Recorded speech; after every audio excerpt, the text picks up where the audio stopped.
Contretemps, excusez-moi. Ça va bien? Philippe, quand il me présente, c'est la première fois que vous allez me subir comme conférencier. Philippe, quand il me présente ici que je suis plutôt jazz. Effectivement, quand je fais subir mon jazz à Janine, elle me demande souvent, mais elle est où la mélodie? Donc, je vous explique un peu comment je vais fonctionner. C'est que j'ai des points. À l'intérieur des points, je vous fais des petites bulles. On reprend la route et la mélodie, elle arrive à la fin. Donc, ne me lâchez pas en cours de route, restez avec moi. Ce matin, ce que j'aimerais faire avec vous, c'est plus une introduction, une mise en bouche, que vraiment le lancement de la série. En fait, dans quelle attitude de cœur on vient chercher ce lien avec Dieu, ces nouveaux visages avec Dieu? Comment ça va rentrer dans nos vies? Comment ça va changer notre vie? Ou on va juste fouiller dans la Bible, avoir des réunions ensemble, trouver des nouvelles choses, des nouveaux joujoux avec lesquels on peut jouer. Mais comment on pourrait faire que ça change ma relation avec les autres? Faire un lien avec ce que Philippe venait juste de nous dire. Alors, c'est un peu ça qu'on va regarder ce matin. Donc, on est dans la série « Les visages de Dieu ». Je suis obligé de vous poser une question en partant. Est-ce que Dieu a plusieurs visages? Oui? OK. Dieu a plusieurs visages. Moi, c'est une question que je me pose parce que quand on part dans une série, je commence toujours, compliqué, je déconstruis pour voir si ça fait du sens. Quand on regarde dans la parole, par exemple dans Samuel, il semble y avoir même plus qu'un visage. Il semble y avoir une espèce de corps. Dieu semble avoir un genre de corps. On voit qu'il y a des narines, une bouche, des pieds. Donc Dieu semble avoir un corps et un visage. Mais quand on demande au principal intéressé, il est moins clair. Si on demande à Jésus, comment on adore? Comment on fait la louange? Est-ce que c'est Alain ou Isabelle qui a la meilleure recette? Et lui, il lui répond, on adore un Dieu qui est spirituel. On adore un Dieu qui est esprit. La notion de visage est moins là, si vous avez remarqué. C'est moins clair. Et il y a Philippe qui, lui, reprend ce qu'on entend dans tout l'Ancien Testament. Il y a une expression dans l'Ancien Testament, « Fais-moi voir ta face ». Vous connaissez cette expression-là, vous l'avez déjà lue. Alors, Philippe, fais-moi voir la face du Père. Cette question que plein de gens dans l'Ancien Testament ont posée. Elle lui dit, ça fait longtemps que j'étais avec toi et tu ne m'as pas connu. Donc, il semble y avoir la version la plus proche du visage de Dieu semble être Jésus, dans ce qu'on voit là-dedans. Qu'est-ce qu'on vient de voir? Un gros mot qui est super payant au Scrabble. L'anthropomorphisme. De quoi on parle? C'est donner des caractéristiques humaines à ce qu'il n'est pas. Quand on regarde le texte de Samuel, on parle de narines, on parle de pieds, on a compris que c'est imagé. Dans la Bible, plusieurs auteurs, nous les chrétiens, on croit que la Bible, c'est des auteurs qui ont écrit des textes alors que Dieu les inspirait. Donc Dieu se présente à nous parfois sous des caractéristiques humaines. Il fait de l'anthropomorphisme pour qu'on comprenne. Autrement dit, quand on va être à la recherche des visages de Dieu, il faut comprendre que Dieu s'est mis à notre niveau pour utiliser des termes pour qu'on les comprenne, pour qu'ils soient plus accessibles. Je pars dans mes notes jazz, je vous donne quelques exemples. Est-ce qu'il y en a qui se rappellent de leur cours de physique en secondaire 5? Non, c'est loin. C'est loin, ça. Alors, on parlait de vecteurs et de résultantes. Mon prof de physique, qui était un bon amateur de hockey, lui, il faisait tout avec des rondelles de hockey. Il mettait une rondelle de hockey sur une plaque, il mettait 2 élastiques et il tirait. Et la rondelle se plaçait toute seule à l'endroit où il y a le moins de tension. Et il disait, les élastiques, c'est comme des vecteurs, puis la rondelle où elle se place, c'est la résultante. J'aimerais vous proposer l'idée que les visages de Dieu, c'est comme les vecteurs. On ne comprend pas sa personne et son action sans les décomposer. Je vous donne un exemple précis. J'ai quelqu'un en tête, c'est une petite blague. Vous avez une adolescente de 16 ans. Elle a vraiment des attitudes terribles, tellement que c'est votre peinture à cet âge. C'est effrayant. Alors, cette personne-là, vous avez prié pour votre ado depuis 16 ans. Il y a quelque chose qui ne change pas dans sa vie, puis en bon québécois, ça vous fatigue. Mais en lisant la Bible, Dieu vous montre un visage de Dieu. Dieu, il vous montre le visage d'un Père aimant. Car Dieu a tant aimé le monde. Car Dieu était si patient avec toi qu'il peut l'être avec ta fille. Car Dieu a tant aimé le monde que par amour, il y a une inaction, il y a quelque chose qui a l'air d'être une inaction, qui est dans le fond un trait, un visage de Dieu, l'amour. Et vous avez aussi un Dieu patient. Non, Dieu ne tarde pas dans l'accomplissement de ses promesses. Vous connaissez le texte. Il use de patience. Il use de patience. Des fois, la patience nous use aussi. Sa patience nous use, mais il use de patience. Alors, lire la Bible à la recherche de visage de Dieu, c'est comprendre que la situation ne bouge pas toujours comme moi je le veux, mais elle bouge selon différents vecteurs. Donc, Dieu nous tient par la main, nous donne des images, pour qu'en les prenant séparément, on puisse comprendre qui il est. Il se met à notre niveau. Donc, vous comprenez que quand on parle des visages de Dieu, on parle autant de nous qu'on parle de Dieu. Dieu a inspiré un auteur à prendre des caractéristiques humaines pour nous expliquer Dieu. Je vous donne un autre exemple. J'ai 3 exemples pour vous expliquer ça. Le deuxième exemple, ça, il est dans le vieux temps, là, ça fait longtemps. Il y avait une église à Rive-Sud qui s'appelait Connexion. J'avais déjà utilisé cette image-là. Donc, les vieux de Connexion, faites semblant d'être surpris, ça paraît toujours mieux. On appelle ça le principe, ce que je vais vous appeler, c'est le principe de la résonance. C'est quoi la résonance? Il y a 2 mots pour ça, c'est vibrer par sympathie ou la résonance. Vous avez tous vu ça une fois dans votre vie. Prenez un verre de cristal, mettez de l'eau dedans, trempez votre doigt, faites le tour du verre. Qu'est-ce qui se passe avec le verre? Il se met à chanter, il se met à vibrer. On appelle ça la vibration par sympathie ou la résonance. Allez, on fait de la physique un matin. La vibration par sympathie, c'est quoi? C'est comment le verre est construit, comment les atomes et les molécules sont construites. Il y a un rythme dans la recette. Et quand on respecte ce rythme-là, tout le verre se met à s'exciter et à chanter. Alors, j'aimerais vous dire que les visages de Dieu, ça parle aussi de nous. Ça parle de nous qui sommes en train de rentrer en résonance par rapport à Dieu. Donc, Dieu a utilisé des cordes sensibles qui viennent nous toucher. Comme ça, on se met à vibrer pour lui. Donc, dans ce cadre d'idée-là, la louange, comme on a fait ce matin, c'est de la vibration par sympathie. Vous savez, Dieu, il était là avant qu'on arrive ce matin. Il n'avait pas besoin de nous. Sa présence est toujours là tout le temps. Mais parce que certaines fréquences ont des points sensibles sur nous, quand on se met à tous le chercher ensemble, on a une nouvelle compréhension de Dieu. Puis vous comprenez aussi que Dieu peut être juste un accessoire là-dedans. Donc, quand on tombe dans une démarche qui est plus mystique, Dieu, il est moins là. Si on prend l'exemple de la louange, on peut se dire qu'on a une louange qui est très centrée sur Dieu. On chante sa grandeur, sa bonté. Mais il y a aussi une forme de louange, remplis-moi, bénis-moi, moi. Vous connaissez la louange, moi? La louange, moi, c'est la meilleure recette pour tomber dans le mysticisme. Parce que c'est rendu, le Dieu devient mes fréquences de résonance, et Dieu n'est qu'un accessoire dans ma démarche. Donc, les visages de Dieu sont en même temps une description imagée que Dieu utilise. On appelle ça de l'anthropomorphisme. Donc, vous comprenez que les visages de Dieu, ça se réfère aussi à ma capacité de compréhension. C'est selon ce que je suis capable de comprendre. 3e image que je vous donne là, 3 images pour vous expliquer le concept. Ça, c'est un aurore boréale qui a été pris à Reykjavik en Islande. Beaucoup d'aurores boréales, quand on va là, je parlais avec des gens de Reykjavik, souvent ils éteignent les lumières pour qu'on puisse voir les aurores boréales qui sont aussitôt que 2-3 heures l'après-midi. Un aurore boréale, c'est quoi? En fait, c'est que le soleil nous bombarde, puis ce qu'il nous envoie, c'est pas très bon pour nous. Donc, Dieu a prévu les pôles, le pôle nord et le pôle sud, qui sont des pôles magnétiques. Puis quand ces particules-là arrivent, ils sont déviés, puis s'en vont automatiquement vers les pôles, pour qu'on ne soit pas affecté.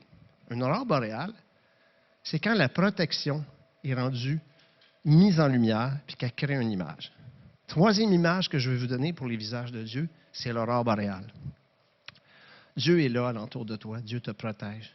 Dieu te protège toute ta vie, mais tu n'es pas toujours capable de l'apercevoir. Donc, Dieu utilise le concept des images, met en lumière certaines choses pour que la protection de Dieu prenne un visage. Voyez-vous? C'est les visages de Dieu. Donc, l'idée des visages de Dieu, c'est vraiment de nous que ça parle. Puis je vais juste vous montrer que dans la parole, Dieu prend la peine. Je vais vous donner 3 petites formes, 2 en premier, puis une 3e, où Dieu prend la peine de nous tenir par la main pour venir nous chercher là où nous sommes, pour nous aider à être en résonance avec lui. Le premier, c'est le visage artistique de Dieu. Je lisais un texte, en fait, c'est une une revue de théologie à laquelle je suis abonné. Puis il parlait de comment on interprète les livres poétiques dans la Bible. Puis il disait, tu sais, ce qu'il dit dans ce texte-là, c'est la poésie, c'est de dire beaucoup avec peu de mots. C'est d'aller plus loin avec quelques mots. Alors, quand on lit un psaume, par exemple, il y a un sens beaucoup plus élevé que les simples mots qu'on voit. Et ce que l'auteur dit, c'est ce qui est bon pour l'art en général est vraiment bon pour la poésie hébraïque aussi. Parce que Dieu veut nous faire comprendre plus qui il est à travers la poésie. Si vous lisez le psaume 29, la voix de l'Éternel brise les cèdres. L'Éternel brise les cèdres du Liban, il les fait bondir comme les veaux. La voix de l'Éternel fait trembler le désert. Aïe, aïe, aïe, je ne sais pas si vous avez déjà vu un cèdre du Liban. Pas moi, j'ai quand même pas mal voyagé, mais ça, je n'ai pas vu. Par contre, j'ai vu les séquoias géants. Moi, quand je suis arrivé devant les séquoias géants, vous savez, les séquoias géants, ils font des cocottes plus grosses que des ballons de football. Puis, General Lee, il rentre à peu près dans la largeur de notre salle de réunion. Il est assez colossal. Quand je suis en face de General Lee, qui était vivant au temps de Jésus d'ailleurs, le premier verset qui me revient en tête, c'est ça. Ben, dis donc. Je ne vois pas qu'est-ce qui serait capable de faire bondir un cèdre comme ça. Par contre, l'image que le psalmiste utilise, Dieu prend la main du psalmiste pour nous décrire la grandeur d'une façon qu'on peut plus comprendre. Vous savez, comment Dieu, c'est comme l'enfant qui demande à maman, « Comment tu m'aimes? Je t'aime gros comme le monde. » Ça veut dire quoi, gros comme le monde? C'est quoi le monde? Alors, quand on dit Dieu est grand, c'est quoi grand? Alors, Dieu prend un visage artistique pour nous dire, regarde ce cèdre-là. C'est ce que tu peux concevoir de plus immuable. Imagine-toi que sans mes mains, c'est rien. Je peux le faire bondir. Je peux le faire bouger. La même chose avec le désert. Si vous avez déjà été dans un désert, ça ne bouge pas beaucoup un désert. Et c'est pesant. Oui, les dunes varient en fonction du vent, mais prends pas ta pelle pour tasser le désert. Tu vas être fatigué assez vite. Tu comprends? Donc, Dieu utilise un visage artistique pour nous faire comprendre qu'il est immuable et il est fort. Alors, un des visages de Dieu, c'est un grand artiste. Il s'est livré à nous de manière artistique. Une autre façon qui est vraiment que Dieu nous prend la main, c'est qu'on a besoin de réfléchir. Souvent, on voit Dieu comme une intelligence supérieure. Toute la base du créationnisme, c'est ça, c'est de dire, ça ne fait pas de sens que les atomes s'additionnent tout seuls, ils s'excitent et deviennent en vie tout d'un coup. On a besoin d'aller au bout de notre raisonnement pour comprendre l'intelligence supérieure de Dieu. Dieu le sait. Vous savez, c'est dangereux, par exemple, parce que si on a juste ça comme visage de Dieu, que c'est une réflexion, c'est un être plus intelligent, il y a un problème avec ça, c'est ce problème-là, on le fait depuis 100 ans. C'est que quand quelque chose est inconnu, c'est Dieu, puis quand on commence à le connaître, Dieu rapetisse. À mesure que la science grandit, Dieu rapetisse. Donc, il faut faire attention, c'est un visage, une façon de percevoir Dieu, mais Dieu, ce n'est pas parce que je ne comprends pas qu'il est plus petit ou plus grand. Par contre, ce besoin de mesurer notre pensée à celle de Dieu est présente. Elle est présente dans la Bible. Si vous regardez... Alors, l'exemple que je peux vous donner avant de parler de la Bible, je vais vous parler de ces astrophysiciens-là. C'est drôle, ce n'est pas des chrétiens. Ils ont utilisé un satellite qui s'appelle Kobe, qui est sorti très, très loin, est en train de sortir du système solaire, puis qui a envoyé des photos de l'univers comme on n'avait jamais vu. Et à un moment donné, ils ont vu la trace de ce qui semble être le début de l'univers, le Big Bang. Qu'est-ce que c'est le Big Bang? C'est Genèse chapitre 1, verset 1. Au commencement, Dieu créa la terre et le ciel. Au commencement, le temps. Dieu créa la terre, la matière, et le ciel, l'espace. Genèse 1, verset 1. Dieu est à l'origine du temps, de la matière et de l'espace. Alors, nos astrophysiciens voyaient cette espèce d'empreinte. Et quelqu'un qui n'est pas du tout chrétien, qui ne lit pas la Bible, mais qui lit des données, dit « c'était comme voir le visage de Dieu ». Il y a chez l'humain ce besoin d'essayer de voir, de se mesurer une intelligence supérieure pour mieux la capter. On voit cette attitude-là, on voit ce besoin-là être répondu dans Job. Dieu qui dit à Job, depuis que tu existes, là, est-ce que tu as déjà commandé un matin, allez soleil, lève-toi? Est-ce que tu as dirigé des choses dans ta vie comme ça? Est-ce que tu t'es promené dans les profondeurs de l'abîme? Par quel chemin la lumière se divise-t-elle? Et le vent d'Orient, comment se répand-il sur la terre? Dieu vient nous rencontrer dans un besoin. Il se présente à nous comme une intelligence supérieure pour nous faire comprendre dans des mots que nous pouvons assimiler. Donc, ça, c'est deux façons, en fait, c'est deux fréquences de résonance pour percevoir Dieu. Mais je voudrais parler d'une plus précise ce matin. Et ça va nous concerner plus. Comment Dieu était vu dans la société depuis l'Antiquité et jusqu'aujourd'hui? C'est quoi le visage social ou sociétal de Dieu? Comment Dieu est-il perçu? J'ai pris une photo où quelqu'un est très, très haut et la rue est très, très basse. Et c'est un peu l'histoire qu'on voit dans l'Ancien Testament. Vous savez, on le voit dans tout l'Ancien Testament, l'humanité n'a jamais été en mesure de comprendre la grandeur autrement que par la domination. La grandeur égale domination. Donc, dans l'Ancien Testament, on a des textes comme un trône très élevé. On a des trucs comme la domination. C'est comme tu nous as donné la domination. Tu m'as créé juste un peu en bas inférieur de toi et tu m'as donné la domination sur la création. La domination est importante pour comprendre la grandeur. Puis, il y a tout un bagage dans l'Ancien Testament que Dieu fait peur. Il y a la crainte de l'Éternel, il y a le trône élevé. Il y a toujours une distance entre Dieu et moi. Il y a toujours une séparation. Est-ce que ça a vraiment changé? Je ne sais pas si ça a vraiment changé. Il y a un règne complètement nouveau que la Bible nous montre, et c'est sur ce règne-là et c'est sur ce visage-là que je veux vous amener aujourd'hui. Si on veut trouver des nouveaux visages de Dieu, il faut avoir un regard nouveau. Et ce regard nouveau-là, on le trouve dans la parole, il nous donne l'indication, mais je ne suis pas toujours sûr qu'on a vraiment suivi. Le Nouveau Testament, c'est la grandeur sans la domination. C'est le message central du Nouveau Testament, un Dieu grand qui ne cherche pas à dominer.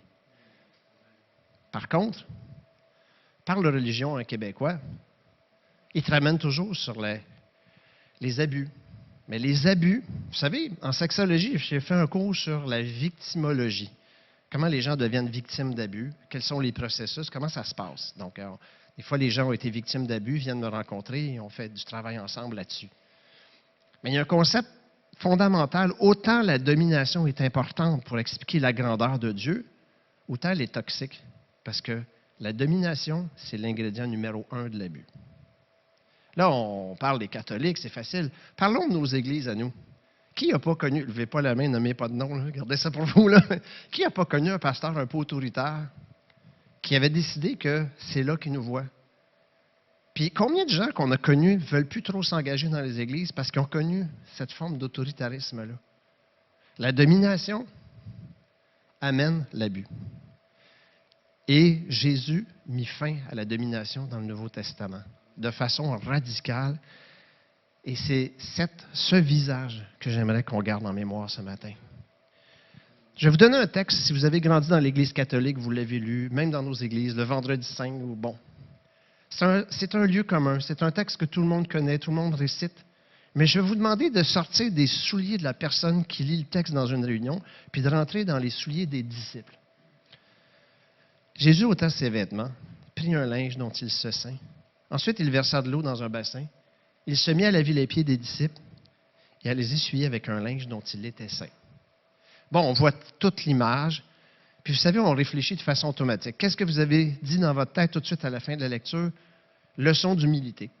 Jésus est venu nous donner une leçon d'humilité. J'aimerais être plus provoquant que ça ce matin avec vous et vous poser une question radicale. Si vous êtes dans les yeux du disciple, pour laver les pieds, Jésus se met à genoux. Ma question, c'est, devant quoi Jésus se met à genoux? Devant quoi Jésus se met-il à genoux? Oui. Puis je vais y aller de façon violente. Il se met à genoux devant les ouvriers de Dieu, les messagers de Dieu que nous avons à devenir. Parlons de l'équipe qui avait recruté. Pourtant, c'était pas... Tu sais, que je vais reprendre l'expression préférée de la politicienne Manon Massé. Les disciples, c'était pas tous les pogos les plus dégelés du paquet. Hein?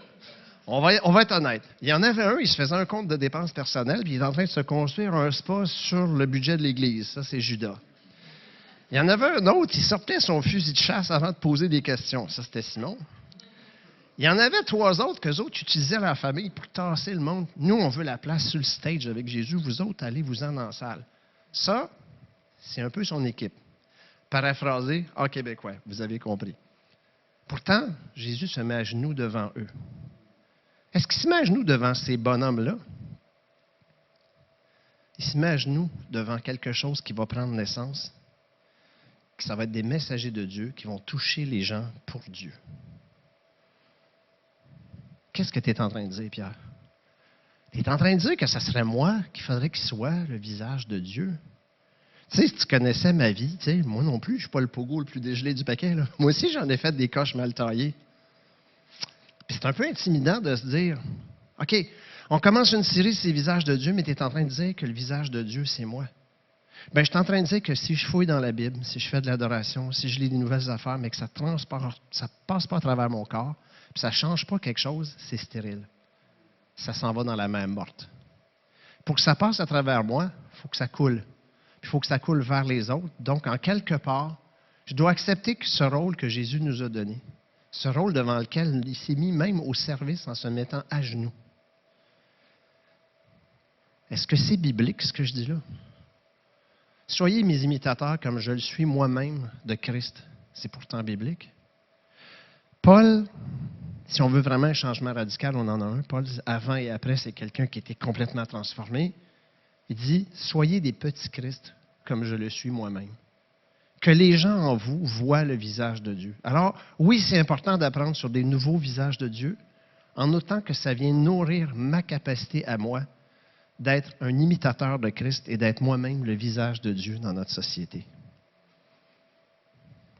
C'est intimidant, mais j'aimerais juste vous dire quelque chose.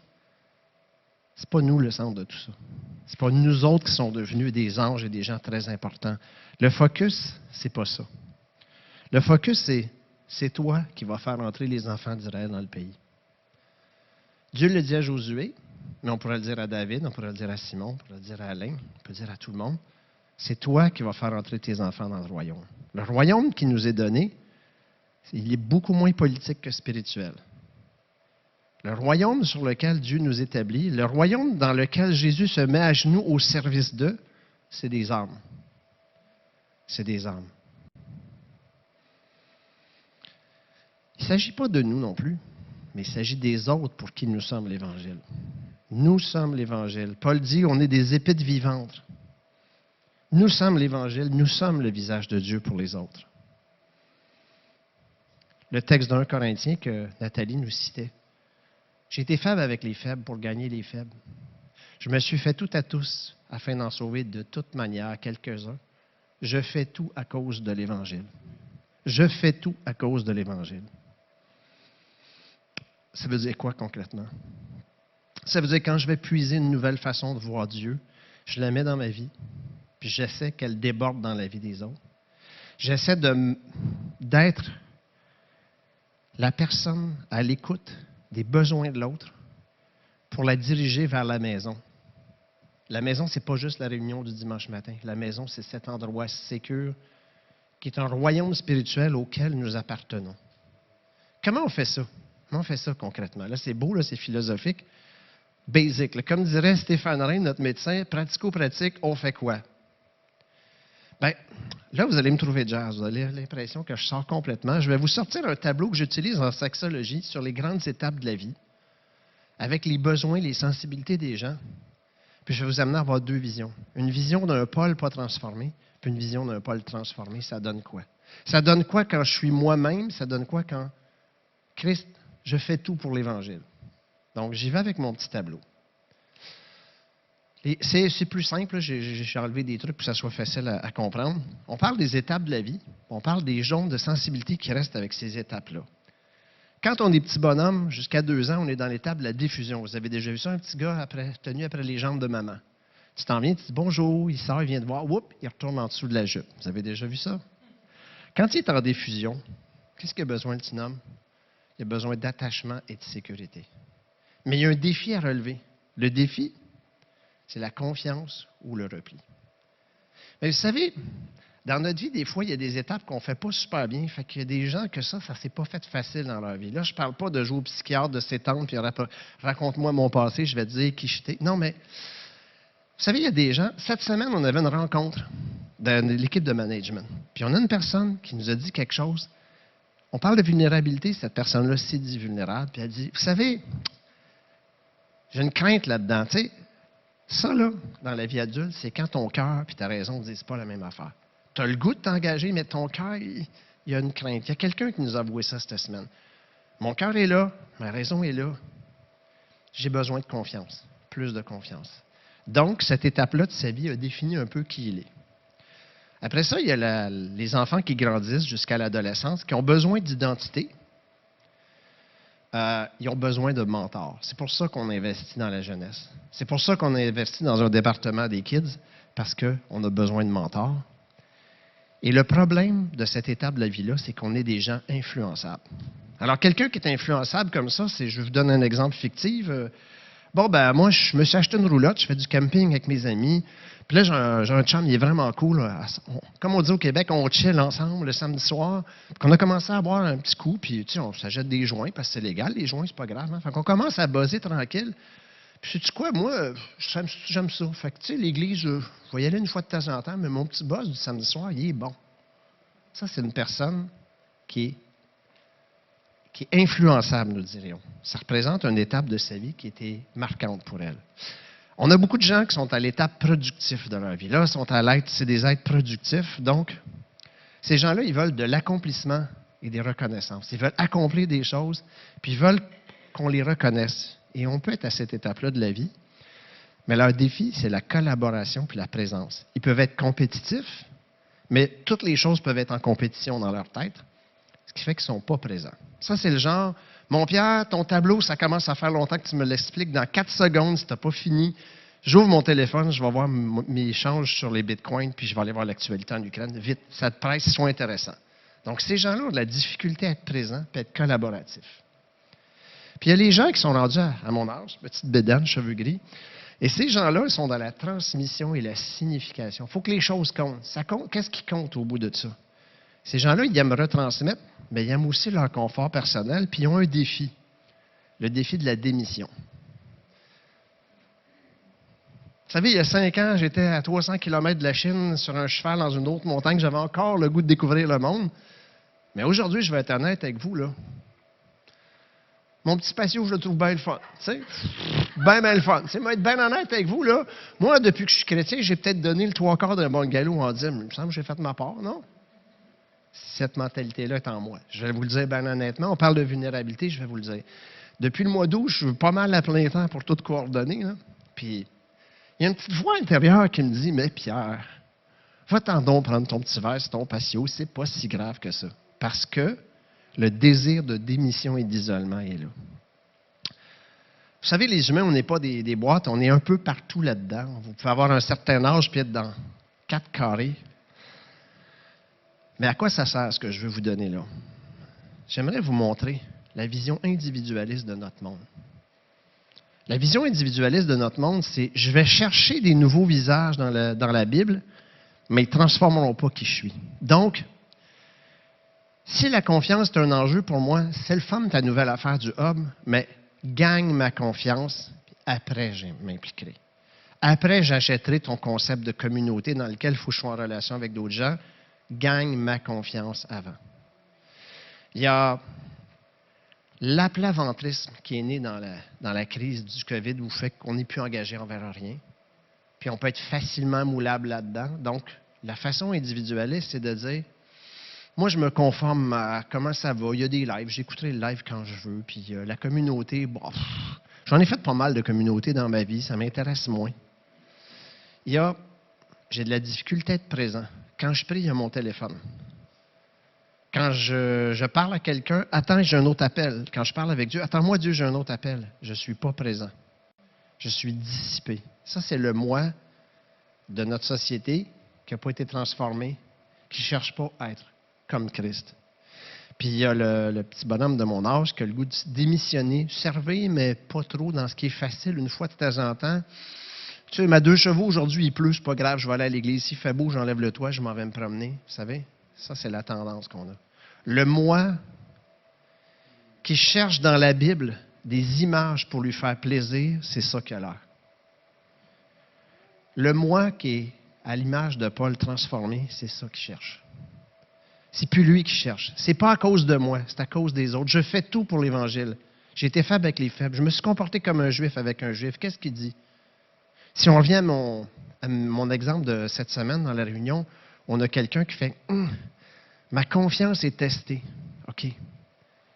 Si je suis tout, je me fais tout à tous, je fais un détour, puis je dis on va gagner ta confiance parce que tu en as besoin, puis on va respecter ça.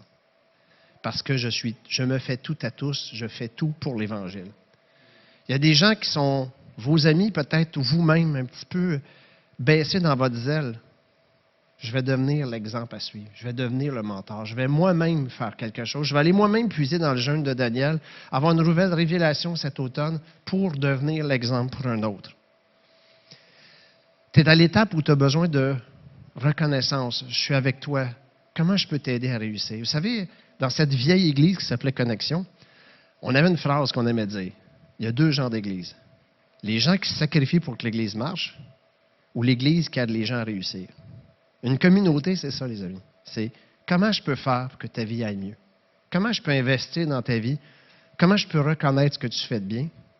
Puis quand les gens sont rendus à l'étape de retransmettre, ils ont besoin de leur confort personnel. Donc, mesurer le travail qu'on demande aux autres. Tu demandes à un voisin, viendrais-tu m'aider? J'ai besoin. Dans quelle étape de vie il est? Adapte ton rythme, adapte ton service aux besoins de l'autre. Je me suis fait tout à tous. Je me suis fait faible avec les faibles. Je fais tout pour l'Évangile. Je fais tout pour l'Évangile. Le visage de Dieu que je cherche, c'est moi qui dois être le visage de Dieu pour les gens alentour. Je vous invite cet automne à passer, comme disait Philippe, d'église à communauté. Je vous donne une image que vous avez sûrement entendue, un diamant qui est taillé avec 1000 facettes. Vos visages sont les facettes. Vous êtes l'image de Christ pour ce monde déchu. Nous sommes, je suis. Que cet automne, la série des visages de Dieu soit un abreuvoir dans lequel on va chercher de l'eau pour nous-mêmes désaltérer les gens à côté de chez nous. Je puise dans l'Évangile, je puise dans la parole des nouvelles visions de Christ. Je suis touché, transformé, et ça découle dans la vie des autres. Je vous laisse avec cette image-là.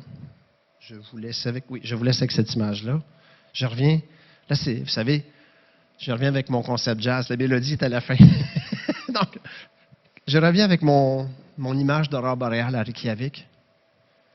J'aimerais que vous partiez avec cette photo-là dans la tête, en vous disant, soyez un aurore boréale pour quelqu'un. C'est aussi simple que ça.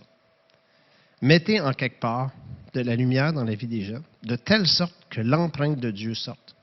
Puis que les gens en contact avec vous, ils repartent avec un fardeau léger. Oui, on va apprendre toutes les couleurs de l'aurore boréale cet automne, mais soyez un aurore boréale pour quelqu'un. Il y a une bonne fin de semaine, on a dimanche, on a lundi de pause. Demandez à Dieu, pour qui je peux briller? Pour toi, dans la vie d'un autre. Que ce soit l'attitude dans laquelle on vienne cet automne, puiser, chercher profondément dans le but de nous-mêmes briller, pas par orgueil, par désir, je me fais tout à tous, je fais tout pour l'Évangile. Merci de votre attention. Je vous souhaite une bonne fin de semaine. Je vous souhaite de prendre le temps de prendre ce qui est important pour la vie des autres et de vous nourrir de ce qui est beau, ce qui est bon, ce qui est bien. Bonne fin de semaine à tout le monde.